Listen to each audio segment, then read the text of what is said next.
আমরা এখন এই মুহূর্তে আজব রাজ্যে বাস করছি।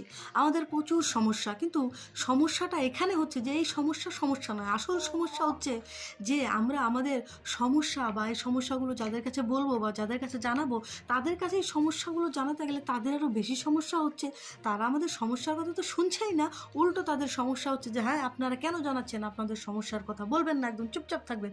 যা সমস্যা হবে, যা অসুবিধা হবে নিজেরা নিজেদেরটা বুঝে নেবেন, আমাদের কাছে বলতে আসবেন। আরে আপনারা তাহলে কেন আছেন সেটাই তো বুঝতে পারছি না। আরও কারো পক্ষে বললে বলে দেয় এটা করে, কারো বিপক্ষে বললে বলে ওটা করে। তার মানে ভালো, ঠিককে ঠিক আর ভুলকে ভুল বলা যাবে না। ঠিককে ঠিক জেনেও চুপ থাকতে হবে, ভুলকে ভুল জেনেও চুপ থাকতে হবে।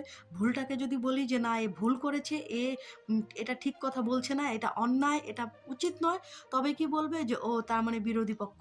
সে যে যা, যার যা ইচ্ছা, যা খুশি বলুক, প্রতিবাদ করে এসেছি, প্রতিবাদ করে যাব, প্রতিবাদ করতে হবে।